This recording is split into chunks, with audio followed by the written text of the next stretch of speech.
Siamo con Marco Zambuto, sindaco di Agrigento, ma da oggi un nuovo incarico per lui, un incarico politico, presidente dell'Assemblea regionale del Partito Democratico. L'elezione è avvenuta ieri nel corso dell'incontro dell'Assemblea. Allora, sindaco, un nuovo incarico, aumentano le responsabilità.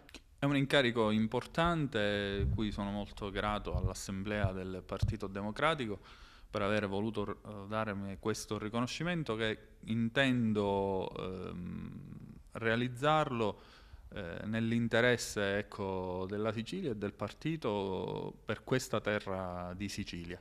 Qual è la chiave di lettura politica, squisitamente politica, di questa sua elezione? Ma con l'elezione di Fausto Ragiti e oggi con l'elezione mia presidente del partito, diciamo che si compone un quadro politico che aveva visto le aree, ecco, Cooperlo e Renzi insieme per governare questo partito in questa nuova stagione nella terra di Sicilia.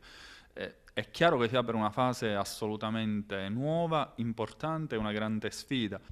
Anche lei spingerà verso il rimpasto della giunta regionale in queste nuove vesti di presidente, farà pressing?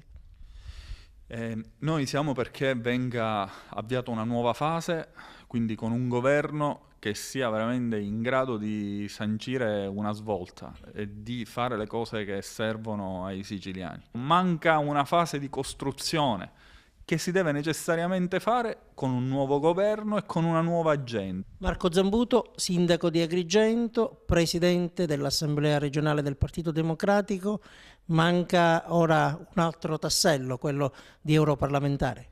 No, non vado inseguendo, diciamo, cariche o titoli. Quello che ho fatto in questi anni l'ho fatto veramente per la mia città. Questi nuovi incarichi potranno togliere del tempo prezioso per la città di Agrigento, ecco. Assolutamente no. D'altronde anche in questi anni di durissimo impegno, di lavoro, non ho mai fatto mancare, ecco, la mia presenza nella città e così continuerà ad essere. C'è una casella vuota, quella di Davide Lopresti, ci sono le dimissioni annunciate ma ancora non ufficializzate di Gibilaro, ecco, quali saranno le prossime mosse di Zambuto? Con Gibilaro stiamo lavorando anche fino ad ora e ritengo stiamo facendo anche cose importanti per il territorio della nostra città, per cui non si parla di dimissioni.